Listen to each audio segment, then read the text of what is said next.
হাল উম্মু হানি ইবনাতে আম্মির রাসূল সাল্লাল্লাহু আলাইহি ওয়াসাল্লাম তাআদ্দু মাহরামান লিন-নবী সাল্লাল্লাহু আলাইহি ওয়াসাল্লাম লিআন্নাহু ফি লাইলাতিল ইসরা ওয়াল মি'রাজ যাকারা আন্নাহু উসরিয়া বিহি মিন বাইতি উম্মি হানি। যা আল্লাহর রাসূল সাল্লাল্লাহু আলাইহি ওয়াসাল্লামের চাচতো বোন উম্মে হানি, তাকে কি আল্লাহর রাসূল সাল্লাল্লাহু আলাইহি ওয়াসাল্লামের জন্য মাহরাম সাব্যস্ত করা হয়? অর্থাৎ তিনি কি আল্লাহর রাসূলের জন্য মাহরাম ছিলেন? এবং আল্লাহর রাসূল সাল্লাল্লাহু আলাইহি ওয়াসাল্লাম কি এই উম্মে হানির ঘর থেকেই মেরাজের সূচনা করেছিলেন? অর্থাৎ উম্মে হানির ঘরে তিনি কি রাত্রি যাপন করেছিলেন? এ দুটি প্রশ্ন। জবাব, আলহামদুলিল্লাহ। উম্মু হানি বিনতে আবি তালিব রাদিয়াল্লাহু তাআলা আনহা লাম তাকুন মিন মাহারিমিন নবী সাল্লাল্লাহু আলাইহি ওয়াসাল্লাম। হযরত উম্মে হানি রাদিয়াল্লাহু তাআলা আনহা, যিনি আবু তালিবের মেয়ে ছিলেন, এই আবু তালিবের মেয়ে উম্মে হানি রাদিয়াল্লাহু তাআলা আনহা আল্লাহর রাসূল সাল্লাল্লাহু আলাইহি ওয়াসাল্লামের জন্য মাহারিম ছিলেন না, অর্থাৎ হারাম ছিলেন না। ফাকাদ কানাত মুতাজাওয়াজাতান মিন হুবাইরা ইবনে আমরিন, তিনি হুবাইরা ইবনে আমেরের বিবাহিতা স্ত্রী ছিলেন। সুম্মা আসলামাত ওয়ালাম ইসলাম জাওজুহা, হযরত উম্মে হানি পরবর্তীতে ইসলাম কবুল করেছিলেন, কিন্তু তার স্বামী ইসলাম কবুল করেননি। ওয়াসাবাতা আন্না নবী সাল্লাল্লাহু আলাইহি ওয়াসাল্লাম খাতাবাহা বা'দা যালিক, আল্লাহ রাসূল সাল্লাল্লাহু আলাইহি ওয়াসাল্লাম এরপরে উম্মে হানিকে বিয়ে করার জন্য প্রস্তাবও দিয়েছিলেন। ইল্লা আন্নাহা ক্বালাত, তবে উম্মে হানি বলেন বিআন্নাহা কাবরাত, তিনি অতীব একেবারে বৃদ্ধ বয়োজ্যেষ্ঠ, ওয়ালাহা আয়ালুন, এবং তার অনেকগুলো সন্তান সন্ততি আছে, তিনি বিবাহ বসতে সম্মতি দেননি। প্রিয় দর্শক, এই যে বিবাহ বসতে সম্মতি দেননি অর্থাৎ বিবাহ বসতে চাননি, এই বিষয়টা নিয়েও কিন্তু নাস্তিক পাড়ায় এক ধরনের গুঞ্জন আছে। এই বিষয়টাও আমি সাথে সাথে আলোচনা করব, আলোচনা চলে আসবে। দেখুন, ওয়াল হাদিস আখরাজাহু মুসলিম ফি সহিহিহি, ইমাম মুসলিম রহমাতুল্লাহি আলাইহি তার সহিহুল মুসলিমের 201 নম্বর হাদিসের মধ্যে এনেছেন, আবু হুরায়রার সনদে হাদিস বর্ণিত, আন্নান নবী সাল্লাল্লাহু আলাইহি ওয়াসাল্লাম খাতাবা উম্মে হানি, আল্লাহ রাসূল সাল্লাল্লাহু আলাইহি ওয়াসাল্লাম উম্মে হানিকে বিয়ের প্রস্তাব দিয়েছিলেন। তো উম্মে হানি কি বলছেন? ফাকালাত ইয়া রাসূলুল্লাহ, তিনি বলছেন ইন্নী ক্বাদ কাবিরতু, হে আল্লাহর রাসূল, আমি অত্যন্ত বৃদ্ধা এবং বয়োজ্যেষ্ঠ হয়ে গেছি। ওয়ালি আয়ালুন, আর আমার তো অনেক সন্তান সন্ততি আছে। ফাকাল রাসূলুল্লাহ সাল্লাল্লাহু আলাইহি ওয়াসাল্লাম, আল্লাহর রাসূল বললেন যে উম্মে হানি, আমি তোমাকে কেন বিয়ের প্রস্তাব দিয়েছি জানো? নিসা উ কুরাইশিন খায়রু নিসাইন রাকিবিনাল ইবিলি, যে সাধারণত কুরাইশ বংশের মেয়ে মহিলারা খুব ভালো উটনি চালাতে পারে, উটের উপরে আরোহণ করতে পারে। তারপরে আর কি গুণ? আহনাহু আলা ওয়ালাদিন ফি সিগারিহি, ছোট বাচ্চা থাকাকালীন বাচ্চাদের প্রতি অত্যন্ত আদর, স্নেহ, ভালোবাসা, মোহাব্বত, এগুলো এই কুরাইশ বংশের মেয়েরা অতীব বেশি রাখে। আর কি? ওয়া আর আহু আলা জাউজিন ফি যাতি ইয়াদিহি, স্বামীর ধন সম্পদের ক্ষেত্রে তারা অত্যন্ত যত্নশীল হয়ে থাকে, অর্থাৎ স্বামীর সম্পদের প্রতি তারা যত্নশীল হয়ে থাকে, স্বামীর সম্পদকে বিনষ্ট করে না। এই 3টা গুণ এই কুরাইশের মেয়েদের মধ্যে থাকে। আর উম্মে হানি যেহেতু কুরাইশ বংশের মেয়ে ছিলেন, তাই আল্লাহ রাসূল সাল্লাল্লাহু আলাইহি ওয়াসাল্লাম ইসলাম কবুল করার পরে উম্মে হানিকে বিয়ে করতে চেয়েছেন। তার মানে বোঝা গেল যে উম্মে হানি এক ধরনের তালাকপ্রাপ্তা মেয়ে ছিলেন, তালাকপ্রাপ্তা। এখন এই উম্মে হানি কোথায় যাবে, কি করবে, এজন্য উম্মে হানিকে বিয়ে করতে চেয়েছিলেন। হাদিসের মধ্যে আরও একটা বিষয় ফুটে উঠেছে, উম্মে হানি কি বলছেন? ওয়ালিয়া ইয়ালুন, আমার অনেকগুলো সন্তান সন্ততি আছে, বাকি জীবন আমি সন্তান নিয়ে কাটিয়ে দিতে চাই। তার মানে উম্মে হানি রাদিয়াল্লাহু তাআলা আনহা আল্লাহ রাসূল সাল্লাল্লাহু আলাইহি ওয়াসাল্লামের এই বৈবাহিক জীবনে যাননি কেন?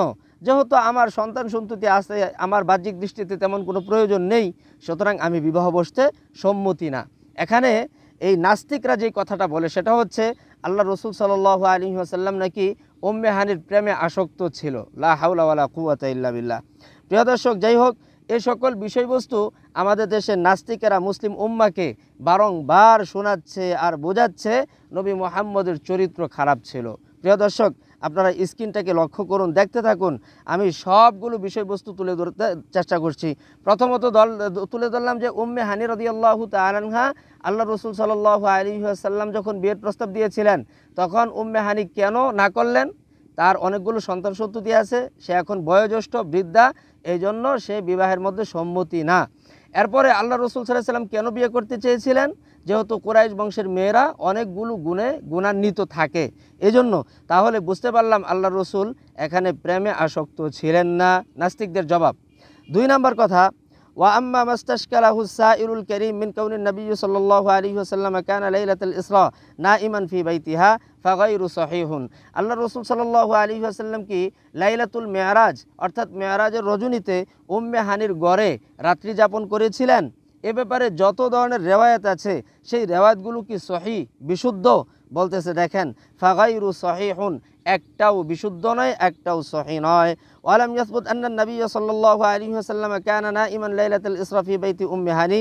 আল্লাহ রাসূল সাল্লাল্লাহু আলাইহি ওয়াসাল্লাম লাইলাতুল ইসরা তথা লাইলাতুল মেরাজে উম্মে হানির ঘরে থেকেছেন, এ ধরনের কোনো রেওয়ায়াত বিশুদ্ধ আকারে বর্ণিত হয়নি, সাবেত বা প্রমাণ নেই। কেন? ওয়া ইন্নামা কানা ফি বাইতিহি সাল্লাল্লাহু আলাইহি ওয়াসাল্লাম, কারণ আল্লাহর হাবিব তো নিজ গৃহেই বসবাস করেছেন। এখন আপনি প্রশ্ন করতে পারেন যে আপনি তো আরবি বটবট বটবট করে পড়ে ফেললেন, তো আল্লাহর রসুল যে নিজ ঘরে ছিলেন, উম্মে হানির ঘরে ছিলেন না, এর প্রমাণ তো আপনাকে হাদিস থেকেই দিতে হবে। আমরা হাদিস শুনবো, কারণ ইমরান বিন বশির হাদিস দিয়ে তফসিরে জালালাইন দিয়েই দলিল দিয়েছে। এখন ইমরান বিন বশির বলতে পারে আমরা হাদিস মানি না, কারণ হাদিস মুহাম্মদের লেখা কিতাব। তো আপনারা হাদিস মানেন না, আপনার দর্শক শ্রোতা যারা তারা হাদিস মানে না, তারা মানুষের লেখা একটা তফসিরের কিতাব সেটা কিভাবে বিশ্বাস করে? ও আচ্ছা, মানে আপনাদের মন মতো যেটা হবে সেটা আপনারা মানবেন, আর যেটা মন মতো হবে না সেটা মানবেন না। প্রিয় দর্শক, দেখুন বুখারী এবং মুসলিমের হাদিস থেকে আমরা সুস্পষ্ট বুঝতে পাই আল্লাহ রসুল সাল্লাল্লাহু আলাইহি ওয়াসাল্লাম উম্মে হানির ঘরে রাত্রি যাপন করেননি, বরং সে রাত্রে আল্লাহ রসুল নিজ ঘরেই ছিলেন।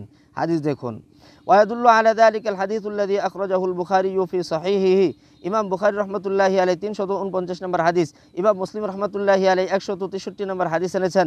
মিন হাদিস আনাস ইবনে মালিক রাদিয়াল্লাহু তাআলা আনহু قال كان আবু যর, হযরত আনাস ইবনে মালিক রাদিয়াল্লাহু তাআলা আনহু তিনি হাদিস বর্ণনা করেছেন, আর আবু যর রাদিয়াল্লাহু তাআলা আনহু হাদিস বর্ণনা করেছেন। আবু যর বলেন আন্না রাসূলুল্লাহ সাল্লাল্লাহু আলাইহি ওয়াসাল্লাম قال ফুরিজা আন সাকফি বাইতি। হাদিসের মতন দেখেন, আল্লাহ রাসূল বলতেছেন যে আমার ঘর সাকফি বাইতি, আমার ঘরের ছাদকে উন্মোচন করা হলো। ওয়া আনা বিমক্কাতা, আমি তখন মক্কায়। ফানাজালা জিবরিল সাল্লাল্লাহু আলাইহি ওয়াসাল্লাম, জিবরিল আলাইহিস সালাতু ওয়াস সালাম অবতরণ করলেন। ফাফারাজা সদরি, আমার সিনাকে ফারা হলো। সুম্মা গাসালা বিমা জমজম, জমজমের পানির মাধ্যমে আমার সিনাকে ধৌত করলেন জিবরিল। সুম্মা জা আবি তসলিম মিন যাহাবিন মুমতালিইন হিকমাতান ওয়া ঈমানান, এরপরে স্বর্ণের একটা পেয়ালা বের করলেন, সেই স্বর্ণের পেয়ালার মধ্যে ছিল হিকমত এবং ঈমান। ফা আফরাগাহু ফি সদরি, সেই ঈমান এবং হিকমতকে আমার সিনার মধ্যে পরবর্তীতে প্রবিষ্ট করে দিলেন। সুম্মা আতবাকাহু, এরপরে আমার সিনাকে সিলি করে দিলেন। সুম্মা আখাযা বিয়াদি, আমার হাত ধরলেন। ফা আরাজা বি ইলা সামাঈদ দুনিয়া, এরপরে দুনিয়ার আসমানের দিকে আমাকে সাথে নিয়ে জিবরাইল আলাইহিস সালাতু ওয়াস সালাম গমন করলেন। এই হাদিসের মধ্যে সুস্পষ্ট কি বলা হচ্ছে? ফুরিজা আন সাকফি বাইতি, আমার ঘরের ছাদকে উন্মোচন করা হলো, ছাদকে ফেরে ফেলা হলো। জিবরাইল আমার ঘরে আসছেন।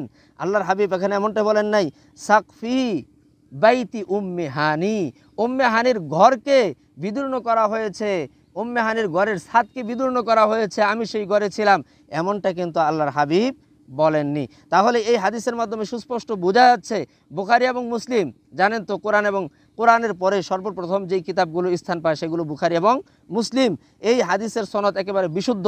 সুতরাং সুস্পষ্ট বোঝা যাচ্ছে ইমরান বিন বশির উম্মে হানির ব্যাপারে বা রাসূল সাল্লাল্লাহু আলাইহি ওয়াসাল্লামকে নিয়ে যে সমস্ত কথাবার্তা বলছে সব ভ্রান্ত এবং মিথ্যা। এখন আমি এই কথাটা বলে শেষ করে দিব, উম্মে হানির ঘরে আল্লাহ রসুল বসবাস করছেন এ ব্যাপারে যত রেওয়ায়াত এসেছে সকল রেওয়ায়াতগুলো বাতিল, এবং সকল রেওয়ায়াতের মধ্যে এমন কিছু ব্যক্তিবর্গ আছে, এমন কিছু বর্ণনাকারী আছে যাদেরকে মুহাদ্দিসিনে কেরাম মিথ্যাবাদী সাব্যস্ত করেছে। দেখুন, আম্মার রিওয়ায়াতুল্লাতী ফিহা আন্নাহু কানা সাল্লাল্লাহু আলাইহি ওয়াসাল্লাম নাইমান ফি বাইতি উম্মি হানি লাইলাতুল ইসরা ওয়াল মি'রাজ ফা ইন্নাহা লা তাসবুত। আল্লাহর রাসূল সাল্লাল্লাহু আলাইহি ওয়াসাল্লাম উম্মি হানির ঘরে লাইলাতুল ইসরাতে অর্থাৎ শবে মেরাজের রাত্রিতে রাত্রি যাপন করেছেন, এ ধরনের কোনো বর্ণনা সাবেত নেই। ওয়া বয়ানু যালিকা কামা ইয়ালি, যে সকল বয়ান এসেছে, বর্ণনা এসেছে, সেগুলো নিম্নরূপ। দেখতে থাকুন বর্ণনাগুলো কেমন এবং কারা বর্ণনা করেছে। আর রিওয়ায়াতুল উলা, একটা বর্ণনা দিয়ে আমি শেষ করব, সময় যেহেতু কম। আখরাজাহা ইবনু আবি আসিম ফিল আহাদি ওয়াল মাথানি, ইবনু আবি আসিম তার আহাদ এবং মাথানির 39 নম্বর পৃষ্ঠায় একটা বর্ণনা এনেছেন। তবরানি, ইমাম তবরানি রহমতুল্লাহ আলাইহি মুআজামুল কবির 24 নম্বর খণ্ডের 432 নম্বর পৃষ্ঠায় একটি বর্ণনা এনেছেন। সেই বর্ণনা কার থেকে এনেছেন দেখেন, মিন তরিকে আব্দুল আলা ইবনে আবিল মুসাবির। এই আব্দুল আলা ইবনে আবুল মুসাবির তিনি কেমন, আগে হাদিসটা পড়ি তারপরে তার নিয়ে আলোচনা করি। ক্বালা সামিআতু ইকরামাতা ইয়াকুল আখবারাতনি উম্মু হানি বিনত আবি তালিব রাদিয়াল্লাহু তাআলা আনহা ক্বালাত বাতা রাসূলুল্লাহ সাল্লাল্লাহু আলাইহি ওয়াসাল্লাম ইনদি লাইলাতা উসরিয়া বিহি ফাযাকারা আমরাহু ওয়া কাইফা উসরিয়া বিহি ইত্যাদি ইত্যাদি। যে এই আব্দুল আলা ইবনে আবিল মুসাবির তিনি বলেন, আমি ইকরামা থেকে শুনেছি। ইকরামা বলেন, আমাকে উম্মে হানি বলছে, আল্লাহ রসুল সাল্লাল্লাহু আলাইহি ওয়াসাল্লাম উম্মে হানি বলতেছেন আমার সাথে লাইলাতুল ইসরা তথা শবে মেরাজের রাত্রে আমার সাথে রাত্রি যাপন করেছেন। শুধু তা নয়, আল্লাহ রসুল কিভাবে সফর করছেন, কোথা থেকে কোথায় গেছেন, সবিস্তারে আমার সাথে আলোচনা করছেন।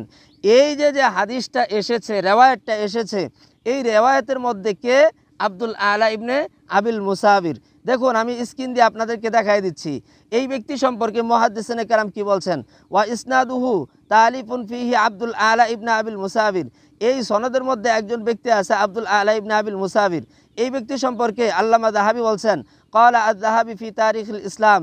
আল্লামা যাহাবি তারিখুল ইসলাম নামক কিতাবের 4 নম্বর খণ্ডের 428 নম্বর পৃষ্ঠায় লিখেছেন, যআফাহু আল কুল। সমস্ত মুহাদ্দিসিনে কেরাম আব্দুল আলা ইবনে আবিল মুসাবিরকে যঈফ বলেছেন। আর আপনারা জানেন, আকায়েদের ক্ষেত্রে, সিরাত ও ইতিহাসের ক্ষেত্রে যদি কোনো ধরনের যঈফ সনদ আছে, তাহলে মুহাদ্দিসিনে কেরাম সেই যঈফ সনদকে গ্রহণ করেন না। সুতরাং এই দৃষ্টিকোণ থেকে এই সনদ অর্থাৎ আব্দুল আলা ইবনে আবিল মুসাবিরের সনদ সম্পূর্ণ ভ্রান্ত এবং পরিত্যাজ্য। তো ইমরান বিন বশির যা সাবেত করতে চেয়েছে, প্রমাণ করতে চেয়েছে, তা আমি ভ্রান্ত প্রমাণ করে দিলাম। 2 নম্বর কথা দেখেন, 2 নম্বর মুহাদ্দিস, এই 2 নম্বর বলতে দ্বিতীয় ব্যক্তি, ক্বালা ইবনু মাইন লাইসা বিশাই। ইবনে মাইন বলেন, তার কোনো রেওয়ায়েতকে কোনো বস্তুই মনে করা হতো না। তারপরে ওয়াকাল আল বুখারিয়ু মুনকারুল হাদিস, তার হাদিসকে কেউ মানতই না। সে যদি কোনো একটা হাদিস বর্ণনা করত, ইমাম বুখারী কয় তার হাদিস কেউ গ্রহণ করতো না। ওয়াকাল আন-নাসাঈ ওয়া গায়রু, ইমাম নাসাঈ এবং অন্যান্য ইমামরা বলছেন মাতরুকুন, আরে সে তো পরিত্যাজ্য, তার কথা কেউ গ্রহণ করতো না। ওয়ালিদা যাআফাল হাইথামি হাদিহির রিওয়ায়াত ফি মাজমা'iজ যাওয়ায়েদ। এই কারণে আল্লামা হাইথামি তার সকল রিওয়ায়াতকে মাজমাউজ যাওয়ায়েদের মধ্যে যঈফ হিসাবেই এনেছেন। ফাকালা, তিনি বলেন, রাওয়াহু আত-তাবরানি ফিল কাবীর। ইমাম তাবরানি তার তাফসীরে কাবীরের মধ্যে যে রিওয়ায়াতগুলো এনেছেন, সেই রিওয়ায়াতের মধ্যে ওয়াফিহি আব্দুল আলা ইবনে আবিল মুসাবির, আব্দুল আলা ইবনে আবিল মুসাবির আছেন। আর তিনি কেমন? কয় মাতরুকুন, তিনি পরিত্যাজ্য। শুধু কি পরিত্যাজ্য? কয় না, কাযযাবুন, সাথে সাথে তিনি মিথ্যাবাদীও। প্রিয় দর্শক, ইমরান বিন বশির তফসিরে জালালাইন থেকে উদ্ধৃতি দিয়েছে সমস্ত আইম্মায়ে কেরামে এ ব্যাপারে ঐক্যমত, যা আল্লাহর হাবিব উম্মে হানির ঘরে রাত্রি যাপন করেছেন। আমি সমস্ত কথাকে রদ করে আমার এই স্ক্রিনটাকে আপনারা যখন পড়বেন, শুনবেন, বুঝবেন, যারা আরবি পড়েন, ব্যাকরণ জানেন, তারা অবশ্যই তর্জমা করতে পারবেন। সুস্পষ্টভাবে ইমাম বুখারী এবং মুসলিম বলে দিয়েছেন, আল্লাহর হাবিব উম্মে হানির ঘরে ছিলেন না, নিজ ঘরে ছিলেন। বুখারী এবং মুসলিমের হাদিস সহিহ, কোনো ধরনের ভেজাল নেই। তারপরে ইমাম অন্যান্য আইম্মায়ে কেরাম বললেন যে উম্মে হানির ঘরের ব্যাপারে যারা যত ধরনের রেওয়ায়েত করেছে, সব রেওয়ায়েতগুলো বাতিল। কেন? বর্ণনাকারী বাতিল, বর্ণনাকারী মাতরুক, বর্ণনাকারী কাযযাব, বর্ণনাকারী যঈফ। আর ইতিহাস ও সিরাতের ক্ষেত্রে এবং এতেকাদের ক্ষেত্রে যঈফ কোনো বর্ণনা মুহাদ্দিসিনে কেরাম গ্রহণ করেন না। এটা উসুলে হাদিসের একটি উসুল এবং মূলনীতি। আশা করি প্রিয় বন্ধুরা, প্রিয় মুসলিম ভাইয়েরা, এই আলোচনা শোনার পরে ইমরান বিন বশিরের ভাওতাবাজি আর প্রতারণা বুঝতে বাকি থাকবে না। প্রিয় দর্শক, অবশ্যই ভিডিওটি মুসলিম উম্মার দিকে তাকিয়ে শেয়ার করে দিবেন। আসসালামু আলাইকুম ওয়া রাহমাতুল্লাহ।